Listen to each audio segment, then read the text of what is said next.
बदनाम करो। आरएसएस पर, मोहन भागवत पर बैन लगाया जाना चाहिए। इंडिया गठबंधन के नेताओं ने एक साथ एक मंच पर आकर के मोर्चा खोल दिया है और अब बीजेपी के लिए एक तरीके से बुरी खबर आ गई है। जो बीजेपी इंतजार कर रही थी इंडिया गठबंधन के टूटने का, वही बीजेपी अब मोहन भागवत के बयान के बाद में बैकफुट पर चली गई है और इंडिया गठबंधन के तमाम नेताओं ने मोहन भागवत के आजादी वाले बयान को लेकर के मोर्चा खोल दिया है। बीजेपी पूरी तरीके से फंसती हुई, घिरती हुई नजर आ रही है मोहन भागवत के बयान को लेकर के। और आज दिल्ली के अंदर ये तस्वीरें आप देखिए, दिल्ली के अंदर आज सड़कों पर मोहन भागवत पर, आरएसएस पर बैन लगाया जाए, इस बात को लेकर के प्रोटेस्ट हुआ। राष्ट्रपति द्रौपदी मुर्मू से बाकायदा इसको लेकर के गुहार लगाई गई है। राष्ट्रपति द्रौपदी मुर्मू से गुहार लगाई गई है कि वो आरएसएस पर बैन लगाए, और ये आरएसएस पर बैन पहले भी लगाया गया था, फिर से बैन लगाया जाए, ये मांग की गई है। तो इंडिया गठबंधन के अंदर आरएसएस के नाम पर, मोहन भागवत के नाम पर इस वक्त में जो बिखराव की स्थिति दिखाई देने लगी थी, या आपस में कुछ बयान ऐसे आने लगे थे, वो तमाम नेताओं के बयान अब आरएसएस और मोहन भागवत को लेकर के बिल्कुल एक स्वर में आ रहे हैं। मैं आपको दिखाऊंगा, तेजस्वी यादव ने इस पर मोर्चा खोल दिया है। वो कह रहे हैं कि आरएसएस पहले बीजेपी की बात तो बताए, ये मुद्दों को भटकाने की काम ना करे। और ये वही लोग हैं जो तिरंगे का सम्मान नहीं कर रहे थे। लेकिन उससे पहले ये तस्वीरें जो निकल करके सामने आई है, ये तस्वीरें नई दिल्ली में आज एनएसयूआई, कांग्रेस की छात्र विंग की तरफ से प्रोटेस्ट किया गया और उन्होंने प्रोटेस्ट करके आरएसएस मोहन भागवत पर बैन लगाने की बात कही। आरएसएस बैन करो, बैन करो, बैन करो, आरएसएस बैन करो, बैन करो, बैन करो, आरएसएस बैन करो, बैन करो, बैन करो, आरएसएस बैन करो, बैन करो, बैन करो, आरएसएस बैन करो। मुर्दाबाद, मुर्दाबाद, मुर्दाबाद, मुर्दाबाद। गिरफ्तार करो, गिरफ्तार करो, गिरफ्तार करो, बैन करो, गिरफ्तार करो, गिरफ्तार करो। मुर्दाबाद, मुर्दाबाद, मुर्दाबाद। इस प्रोटेस्ट के बाद में एनएसयूआई के राष्ट्रीय अध्यक्ष वरुण चौधरी, उनकी तरफ से कहा गया कि मोहन भागवत के राष्ट्र विरोधी बयान पर तुरंत एफआईआर दर्ज कर गिरफ्तार किया जाना चाहिए। राहुल गांधी ने भी इससे पहले कहा था कि अगर किसी और दूसरे मुल्क में होते तो अब तक मोहन भागवत गिरफ्तार कर लिए जाते। कहा गया कि मोहन भागवत पर एफआईआर दर्ज हो और इनको गिरफ्तार किया जाए।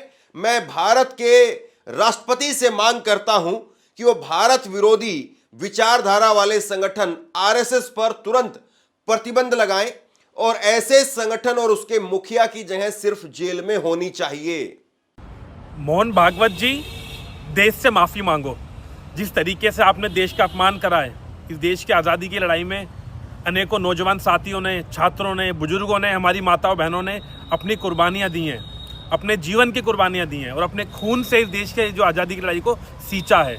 और देश के हमारे तमाम, महात्मा गांधी जी से लेकर तमाम हमारे देश के जो फ्रीडम फाइटर्स हैं, आज उनकी आत्मा को भी अपमान पहुँचा आपके इस बयान से। देश की आज़ादी 1947 में मिली थी, ये देश के हर एक नागरिक जानते हैं। आपने देश के नागरिक का और हमारे तिरंगे का अपमान करा है। आप देश से माफ़ी मांगे।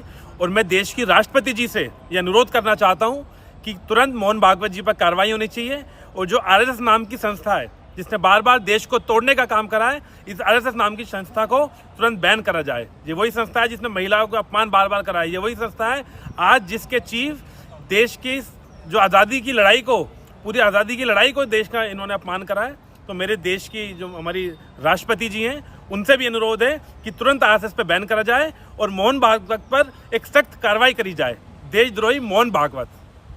दरअसल मोहन भागवत का बयान बीजेपी के लिए गले की फांस बन गया है। क्या कहा था मोहन भागवत ने, देखिए जरा। राम मंदिर प्राण प्रतिष्ठा के दिन मिली थी भारत को सच्ची आजादी। ये कमाल की बात है ना। मतलब आजादी में भी सच्चा, नकली, झूठा ऐसा कुछ होता है क्या? आजादी आजादी होती है। सच सिर्फ सच होता है।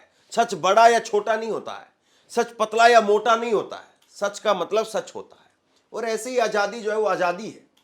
उसको मतलब, उसका मतलब ये नहीं है कि वो कंगना रनौत कहेगी 2014 में हुई, मतलब मोहन भागवत कंगना रनौत वाली लाइन पर आ गए।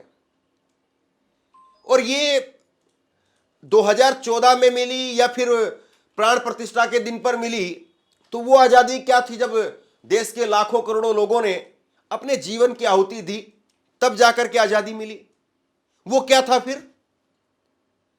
आरएसएस ठीक है 52 साल तक अपने मुख्यालय में तिरंगा नहीं फहरा पाया, लेकिन आजादी को तो आप इग्नोर नहीं कर सकते हैं, आजादी को तो आप इनकार नहीं कर सकते हैं।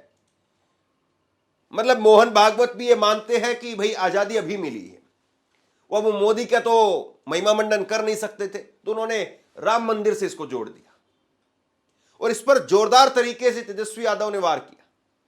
तेजस्वी यादव ने इसको लेकर के क्या कहा है मैं आपको आगे बताता हूं, लेकिन आज कांग्रेस मुख्यालय के, नए कांग्रेस मुख्यालय के उद्घाटन पर राहुल गांधी ने जबरदस्त तीखा हमला बोला। उन्होंने कहा कि मोहन भागवत जो बोलते हैं वो बकवास अब सुनना बंद कर देना चाहिए। मोहन भागवत अगर किसी और दूसरे देश में होते तो उनको गिरफ्तार कर लिया जाता। Yesterday, in a speech, the chief of the RSS said that India never achieved independence in 1947. He said that true independence in India was achieved when the Ram Mandir was built. Mohan Bhagwat has the audacity to inform the nation every 2 or 3 days what he thinks about the independence movement, what he thinks about the constitution. In fact, what he has said yesterday is treason, because it is stating that the constitution is invalid, it is stating that everything, the fight against the British was invalid, and he has the audacity to say this publicly. In any other country, he would be arrested and tried. That is the fact, right? To say that India did not get independence in 1947 is an insult to every single Indian person. And it's about time we stop listening to this nonsense that these people think they can just keep parroting out and shouting and screaming. Right? That is the crux of it. The Congress party has worked with the Indian people. It has built the success of this country. And it has built the success of this country on the foundations of the Constitution. Rahul Gandhi के इस बयान के बाद में Bhajpa RSS के नेता उन पर अटैक कर रहे हैं, उन पर हमला कर रहे हैं कि राहुल गांधी ने यह कह दिया कि वो इंडियन स्टेट से लड़ाई लड़ रहे हैं। दरअसल राहुल गांधी जब आज भाषण दे रहे थे तो राहुल गांधी ने अपने भाषण में यह कहा कि हम आज बीजेपी, आरएसएस, और उसके बाद में उन्होंने कह दिया इंडियन स्टेट। अब कांग्रेस की तरफ से कहा गया कि इंडियन स्टेट का मतलब यह है कि भारत के अंदर जितनी संस्थाएं हैं आज बीजेपी ने उन पर कब्जा कर लिया है, आज आरएसएस ने उन पर कब्जा कर लिया है। चुनाव आयोग हो या बाकी दूसरी और संस्थाएं हो, उसके अंदर आरएसएस बीजेपी ने अपने लोग डाल दिए हैं और वो अब मन मुताबिक काम नहीं कर रहे हैं। लेकिन बीजेपी राहुल गांधी के उस इंडियन स्टेट वाले वर्ड को लेकर के अब बीजेपी उन पर हमला बोल रही है। लेकिन सबसे बड़ा सवाल यह है कि क्या मोहन भागवत के द्वारा जो बात कही गई उसको बीजेपी मानेगी? क्या मोहन भागवत के बयान का बीजेपी आधिकारिक तौर पर समर्थन कर सकती है?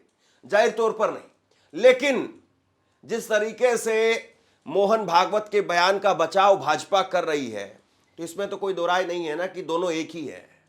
और ये उन लोगों के लिए तो हो सकता है जो राजनीति को ना समझे, लेकिन जो राजनीति को समझते हैं उनको तो पता ही है कि भाजपा आरएसएस कोई अलग अलग चीज तो है नहीं। तेजस्वी यादव क्या कह रहे हैं जरा देखिए अपनी स्क्रीन पर।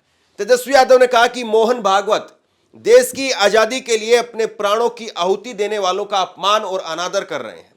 वह गांधी जी, भगत सिंह और बाबा कुंवर सिंह और लक्ष्मीबाई जैसे नेताओं का अपमान कर रहे हैं जिन्होंने भारत की आजादी के लिए अपने प्राणों की आहुति दे दी, कारावास सहे और ब्रिटिश दमन का सामना किया। कहा है देश को सच्ची स्वतंत्रता राम मंदिर प्राण प्रतिष्ठा के दिन मिली थी। मोहन भागवत जी सरासर जो है जिन्होंने देश के आज़ादी को लेकर के शहादत दी, कुर्बानी दी, उनका ये इंसल्ट कर रहे हैं, उनका ये अपमान कर रहे हैं। ये गांधी जी का अपमान कर रहे हैं, ये शहीद भगत सिंह का अपमान कर रहे हैं, ये बाबा कुंवर सिंह का अपमान कर रहे हैं, रानी झांसी बाई का अपमान कर रहे हैं। ये लोग राव तुलाराम जी का जो है अपमान करने का काम कर रहे हैं। जिन लोगों ने शहादत दी, देश के आज़ादी को लेकर के कुर्बानियाँ दी, और उनके साथ हजारों लाखों लोगों ने जेल में बंद रहे हैं, फांसी पे चढ़े, अंग्रेज़ों का जुल्म सहे, ये उनकी जो है अपना अपमान करने का काम कर रहे हैं। आरएसएस और बीजेपी का कोई आज़ादी में कोई योगदान नहीं रहा। ये लोग तो तिरंगा भी नहीं फहराते थे, बाद में बोला गया तब इन लोगों ने तिरंगा फैलाया। अब बाद में क्या कहेंगे ये मोहन भागवत जी कि आरक्षण जब खत्म हो जाएगा तब जो है आज़ादी मिलेगी, यही मोहन भागवत जी कहेंगे। अब ये लोग आरक्षण विरोधी लोग हैं, मतलब ये लोग आरक्षण को खत्म करके फिर बोलेगा कि सही में आज़ादी अब मिली। फिर ये लोग हम मोहन भागवत जी से पूछना चाहते हैं, पिछड़ों और दलितों को आज़ादी कब मिलेगी, इसके बारे में ज़रा बताएं। ये लोग केवल जो मेन एजेंडा है उसको ये लोग डाइवर्ट करना चाहते हैं। जो मेन मुद्दे हैं उसको ये लोग केवल डाइवर्ट करना चाहते हैं। अरे अपने काम बीजेपी ने क्या किया बताएं मोहन भागवत जी कि आज 84 रुपया हो गया है डॉलर का रेट, $1 का रेट 86 हो गया। बताइए 86 हो गया। आज देश गुलामी की ओर जा रहा है, आप क्या बोल रहे हैं? कौन लेके जा रहा है देश को गुलामी की ओर? इतना महंगा हो रहा, पहले क्या कीमत थी? तभी लोग रोते थे देश गुलाम हो रहा, देश गुलाम हो रहा। कुल मिलाकर के बीजेपी आरएसएस ने एक ऐसी बड़ी गलती कर दी है कि बैठे बैठाए कुल्हाड़ी पर पैर मार लिया है। क्योंकि अभी तक इंडिया गठबंधन के अंदर कुछ कुछ मनमुटाव की खबरें निकल करके सामने आ रही थी, लेकिन आरएसएस प्रमुख मोहन भागवत की तरफ से जो बयान दिया गया है, इसके बाद में चीजें बिल्कुल साफ हो गई है। और वो ये कि अब पूरा इंडिया गठबंधन वो एक बार फिर से एकजुट नजर आ रहा है। तेजस्वी यादव का ये बयान उसी मायने में आप समझ सकते हैं। और इसके बाद में आप देखिए मल्लिकार्जुन खड़गे क्या कह रहे हैं। कई विभाजनकारी ताकतें जिनका आजादी की लड़ाई में कोई योगदान नहीं था, उन्होंने बाद में संविधान, तिरंगा, अशोक चक्र से लेकर के समाज की प्रगति के लिए बन रहे कायदे कानूनों तक का विरोध किया। आरएसएस प्रमुख मोहन भागवत ने कहा कि जब राम मंदिर बना तब देश को आजादी मिली। वहीं नरेंद्र मोदी को लगता है कि 2014 में वो प्रधानमंत्री बने तब देश को आजादी मिली। यह शर्म की बात है। बीजेपी आरएसएस के लोगों को आजादी का दिन इसलिए याद नहीं है क्योंकि उन लोगों ने देश की आजादी में कोई योगदान नहीं दिया। यह अपने आप में एक तरीके से वाकई देश के लोगों का अपमान है कि इतने बड़े संघर्ष को, इतने बड़े स्वतंत्रता संग्राम को आप भूल जाते हैं और उसके बाद में आप कभी 2014 पर आ जाते हैं, कभी 2022 पर आ जाते हैं। ये वाकई जो है वो देश के स्वतंत्रता सेनानियों का अपमान है, उन लोगों का अपमान है जिन्होंने अपने जीवन को खपा दिया। सोचिए कि आपने कोई काम किया हो, इतनी मेहनत से, इतनी शिद्दत से कोई काम किया हो, अपना जीवन भी कुर्बान कर दे, और उसके बाद में कोई नाकारा निकम्मा आदमी आए और कहे कि नहीं नहीं ये काम तो मैंने किया है या ये काम तो मेरे समय पर हुआ है। तो सोचिए आपको और आपके उस काम को और आपके उस समर्पण को, आपके उस त्याग को कितना जो है वो अपमानित कर रहे हैं। बहरहाल मुद्दा अब ये है कि क्या मोहन भागवत अपने उस बयान को लेकर के माफी मांगेंगे? क्या वाकई देश में जिस तरीके से मोहन भागवत ने या उससे पहले भाजपा के नेताओं ने जो बयान दिया, अब इसको वाकई बहुत नॉर्मल तरीके से लोगों के सामने पेश किया जाएगा कि नहीं नहीं आजादी, पहले वाली आजादी वो आजादी नहीं थी? क्या मतलब आप एक आजादी से इतनी नफरत करते हैं कि उस आजादी की लड़ाई में कांग्रेस का एक बहुत बड़ा योगदान था, और कांग्रेस से नफरत इतनी ज्यादा है कि आप कांग्रेस से नफरत के चक्कर में देश के करोड़ों लोगों के योगदान को भी भुला देंगे, उनको भी अपमानित करेंगे। कांग्रेस से आपकी राजनीतिक लड़ाई है, वो लड़ाई आप लड़िए, लेकिन देश के लोगों का अपमान तो मत करिए, देश के उन स्वतंत्रता सेनानियों का अपमान तो मत करिए। बहरहाल मोहन भागवत ने जो बयान दिया है, मोहन भागवत ने जो कुछ कहा है, उसके बाद में बीजेपी पूरी तरह से बैकफुट पर है। वो जाहिर सी बात है, बीजेपी मोहन भागवत के बयान का विरोध तो नहीं कर सकती है, बचाव ही करेगी और बचाव ही कर रही है। लेकिन बीजेपी भी इस बात को जानती है कि मोहन भागवत आजकल उनके लिए सिरदर्द बन गए हैं, क्योंकि जब जब मोहन भागवत कुछ बोलते हैं तब तब बीजेपी एक नई मुसीबत में फंस जाती है। और बीजेपी अब मोहन भागवत के इस बयान से कैसे बाहर निकलेगी, बड़ा सवाल ये है। आप क्या सोचते हैं, नीचे कमेंट बॉक्स में लिख करके जरूर बताइए। इस वीडियो को शेयर कीजिए और इसी तरह की तमाम खबरों के लिए ऑनलाइन न्यूज इंडिया को सब्सक्राइब कीजिए। आपका बहुत बहुत धन्यवाद।